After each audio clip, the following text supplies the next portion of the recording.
네, 그 미국의 그 작전 계획에 따르면 한미 군사훈련, 한미 군사훈련은 사실은 훈련이 아닙니다.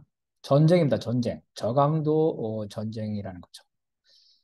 이제 북을 바로 공격할 수 있는 전 단계, 북 근처에서 훈련을 하죠. 북 근처에서. 그래서 북 근처에서 훈련을 하다가 바로 북을 공격할 수가 있겠죠. 그래서 훈련과 전쟁이 구별되지 않기 때문에 북의 입장에서는 이걸 전쟁 상황인지 훈련 상황인지 판단하기 어렵다. 전쟁에 준하는 상태로 대응할 수밖에 없다는 거죠. 바로 이것이 이제 작전계획 5030인데요. 북의 군사 자원을 고갈시켜서 군사비를 많이 쓰게 만들어서 경제 발전을 못하게 하는 거죠. 또 북의 동요나 주민들의 공포를 유발시켜서 북의 체제의 피로도를 증가시키는 저강도 전쟁이다. 군사훈련은 단순한 군사훈련이 아니라 북 근처에서 하는 군사훈련. 바로 전쟁으로 전환될 수 있는 군사훈련이기 때문에 그렇죠.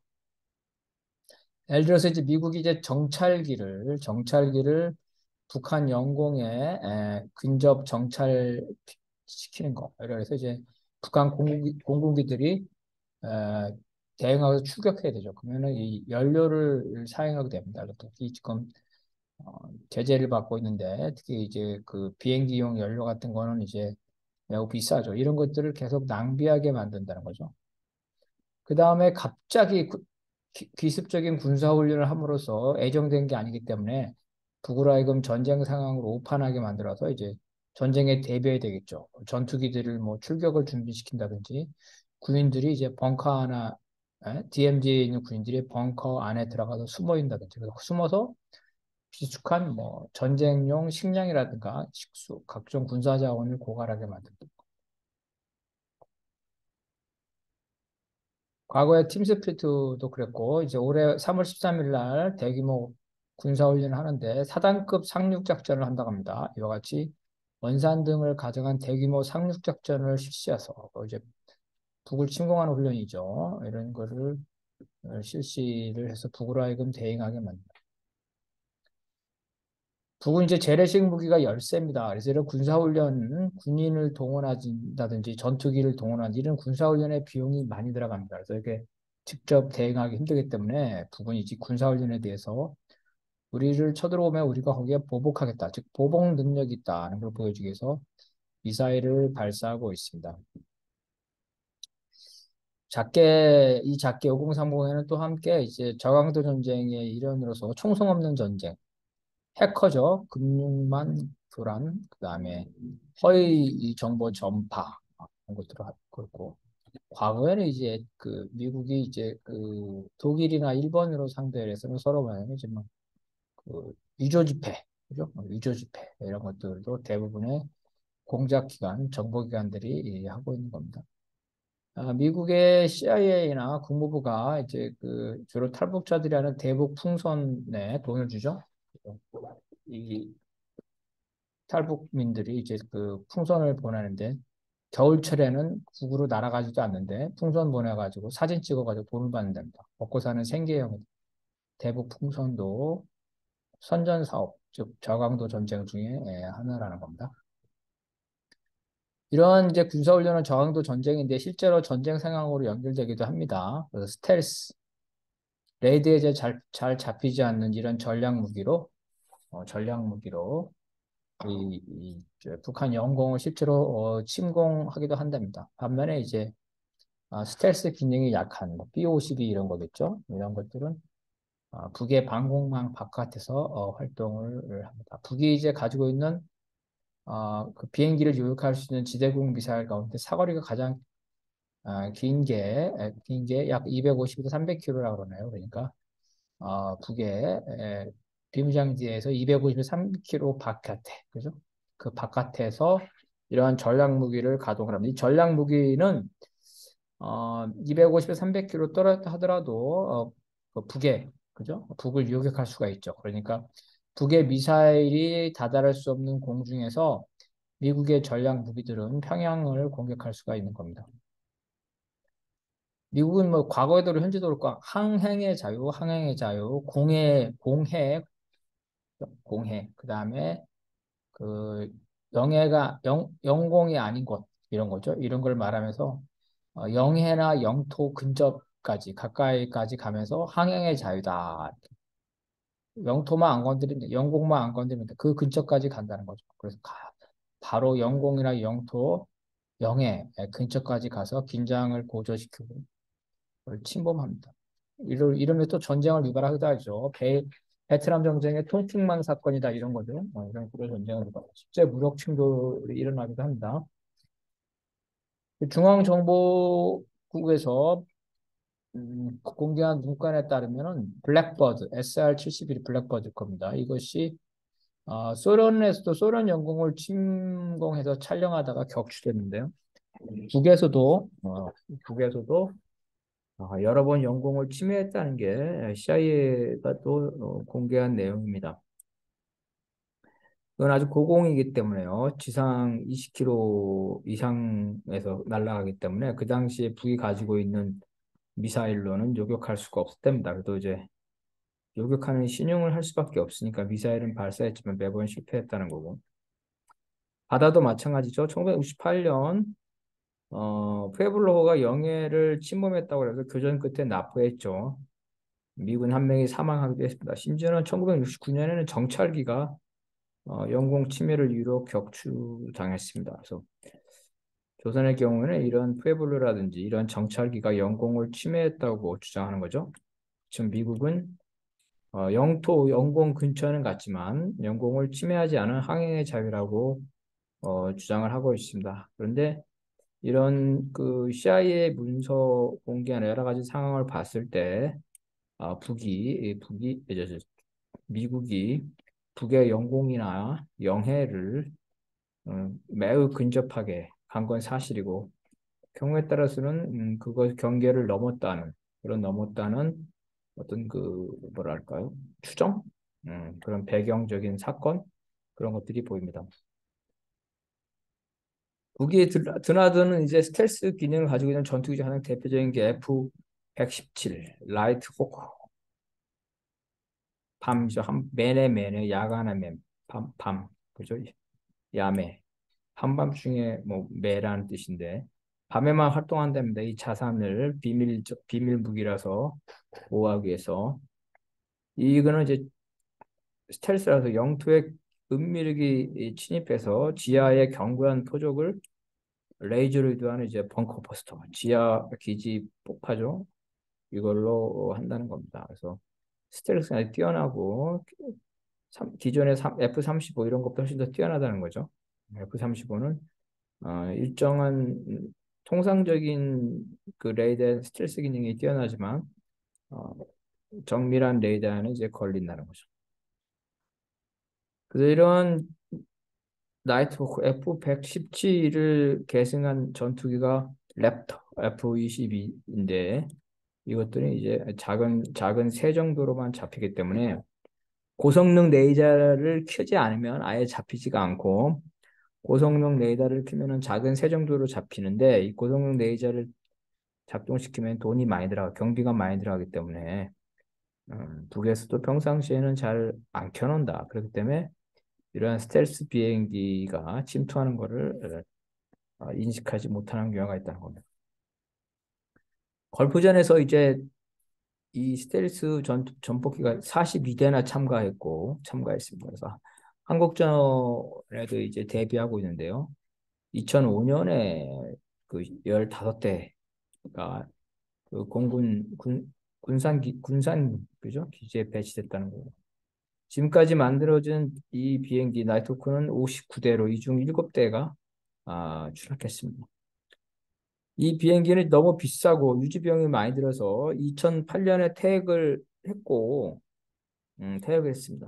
그게 계승한 게 F-20인데 근데 F-20이나 F-35는 벙커버스터 지하 기지를 파괴할 수 있는 이런 대형 폭탄을 달 수 없기 때문에 그죠? 달 수 없죠. 그러한 이유 때문에 아마도 사실상 취역한 것이 아닌가. F-117 나이트호크가 2019년에 캘리포니아주 사격장에서 공동으로 F-16과 공동으로 훈련한 게 밝혀졌고요. 올해 에비에이션 리스트 비행지에서 이 공군은 향후에 이 나이트호크를 10년 동안 더 운영하기로 했다는 겁니다. 그래서 이게 스텔스 기능이 뛰어난 폭격기이기 때문에 정밀 폭격, 핀셋 폭격, 쪽집게 폭격에 그 적절하기 때문에 아마도 다시 운영하고 있지 않는가. 그래서 이제 관련된 이 기사가 나온 거죠. 10년 동안 더 사용한다. 이 F-17은 이제 스텔스 기능이 뛰어나서 과거 한미 군사 훈련 중에 수차례 이제 그 북의 영공을 들락날랐다고 합니다. 일본의 극우 잡지 이 사피오가 보도한 바에 따르면은 2005년이죠. 2005년에 아까 보니까 비행기 그죠? 2005년 5월에 F-117 15대를 한국에 배치했는데 갔죠. 6월이니까 그 다음 달이겠네요. 그래서 김정일 전 국방위원장이 머물고 있는 특각 상공에 추격시켜가지고 일부러 위협하는 거죠. 급강하와 급상승을 반복하도록 했다는 거죠. 한밤중이겠죠. 한밤중이고 이게 통상의 레이더를만 켜놨다면 북에서 감지하지 못했을 겁니다. 이거를 이제 실제로 그죠? 전쟁, 전쟁 상황인 것처럼 인식해서 긴급 사태, 그래서 공포심을 불어주는 거다. 그런데 이 기사가 사실인지는 확인되지 않았습니다. 2004년 일본의 문해 춘추도 똑같은 비슷한 보도를 한 적이 있어요. 즉 F-117이 자주 북한 상공, 평양 상공을 들락날락한다는 거죠.